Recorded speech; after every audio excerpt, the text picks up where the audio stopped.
जंगल में एक पेड़ के नीचे एक साधु ध्यान लगाते थे।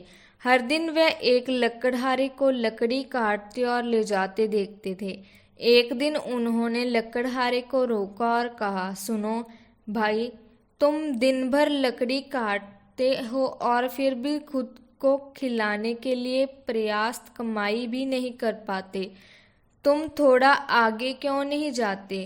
वहाँ चंदन के पेड़ों का एक जंगल है। यदि आप एक दिन में एक पेड़ काटते हैं तो आपके पास 7 दिनों के लिए पर्याप्त भोजन होगा। गरीब लकड़हारे ने उन पर विश्वास नहीं किया, क्योंकि उन्हें लगता था कि वे जंगल को किसी और से बेहतर जानते हैं। उन्होंने अपना पूरा जीवन जंगल में लकड़ी काटने में बिताया था। ये साधु इस पेड़ के नीचे बैठा है, वह जंगल से आगे क्या है ये कैसे जान सकता है? वह इस पर विश्वास नहीं करना चाहता था, लेकिन फिर उसने सोचा, कोशिश करने में क्या हानि है, शायद वह सही है। वह झूठ क्यों बोलेगा? वह एक शांतिपूर्ण और बुद्धिमान व्यक्ति लगता है। मैंने उसे पहले कभी बोलते नहीं सुना है। मैं भी इसे आजमा सकता हूँ। साधु के शब्दों पर विश्वास करते हुए वह आगे बढ़ा। जब वह लौटा तो वह साधु के चरणों में गिर गया और बोला, मुझे माफ कर दो, मैं बहुत संशयी था। मुझे लगा कि मैं जंगल को किसी और से बेहतर जानता हूँ। मेरे पिता एक लकड़हारे थे और उनके पिता एक लकड़हारे थे। हमने अपना पूरा जीवन यही लकड़ी काटने में बिताया है। कभी नहीं सोचा कि इससे आगे कुछ बेहतर हो सकता है।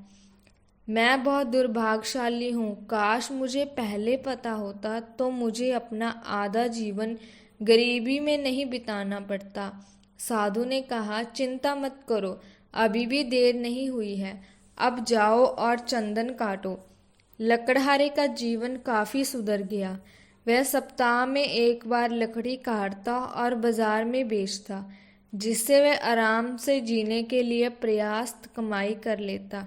एक दिन जब वह लकड़ी काटने जा रहा था, साधु ने उसे रोका और कहा, तुम कुछ समय से चंदन काट रहे हो, लेकिन क्या तुमने कभी सोचा है कि इससे आगे कुछ है? ये मुझे कभी नहीं सूझा कि चंदन के आगे कुछ हो सकता है। लकड़हारे ने उत्तर दिया, साधु जी, मेरे दिमाग में कभी नहीं आया कि चंदन के आगे कुछ हो सकता है। साधु ने कहा, चंदन से थोड़ा आगे जाओ, वहाँ एक चांदी की खान है।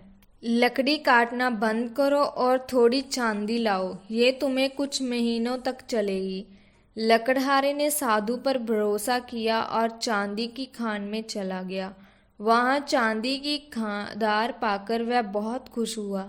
अब वह हर 4 या 5 महीने में एक बार चांदी लेने जाता और बाकी समय आराम से रहता।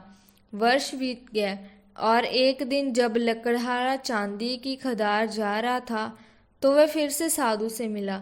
साधु ने कहा, क्या तुम अभी भी चांदी पर अटके हो? क्या तुम खुद नहीं सोच सकते? क्या तुम्हें नहीं लगता कि चांदी से आगे कुछ है? लकड़हारे ने उत्तर दिया, मैं एक साधारण आदमी हूँ। मैंने कभी नहीं सोचा था कि चांदी से आगे भी कुछ हो सकता है। साधु ने कहा, चांदी की खदार से थोड़ा आगे जाओ, वहाँ एक हीरे की खदार है। लकड़हारा गया और हीरे की खदार पाया। वह साल में एक बार हीरे लेने जाता और बाकी साल आराम से रहता। वर्ष बीत गए। जब लकड़हारा हीरे की खदार से लौट रहा था, वह फिर से साधु से मिला। साधु ने कहा, क्या तुम अभी भी हीरों पर अटके हो? तुम कब जागोगे? मुझे हर बार तुम्हें जगाना पड़ता है। लकड़हारे ने उत्तर दिया, मैं एक मूर्ख आदमी हूँ। मैंने कभी नहीं सोचा कि हीरों से आगे भी कुछ हो सकता है। साधु ने कहा, ओह मूर्ख आदमी, तुम हीरो पर अटके हो। क्या तुम्हें ये नहीं सूझा कि ये आदमी जिसने हीरो को और सोने को छोड़ दिया है, उसके पास हीरो से कुछ बड़ा होगा? क्या तुमने इसके बारे में नहीं सोचा? लकड़हारा रोने लगा और साधु के चरणों में गिर गया। मैं ऐसा मूर्ख हूँ, मुझे कभी नहीं पता चला कि जिसने हीरो और सोने को छोड़ दिया है उसके पास कुछ बड़ा होगा। मैं जानता हूँ कि वह क्या है। साधु ने कहा, यही तो मैं तुम्हें बताना चाहता हूँ।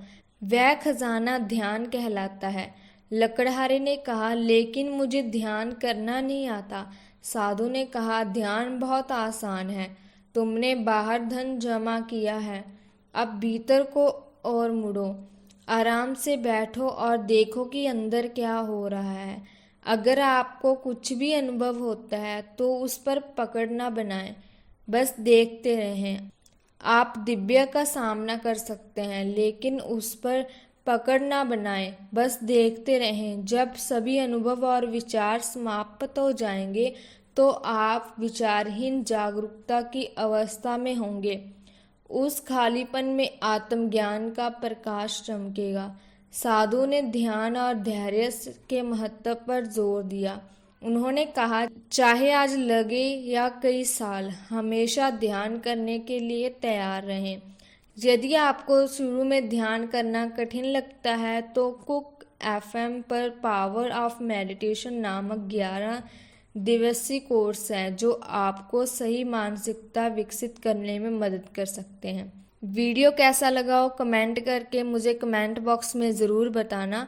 तो मिलते हैं जी हमारी नेक्स्ट वीडियो में। तब तक के लिए अपना बहुत बहुत ख्याल रखिएगा। धन्यवाद।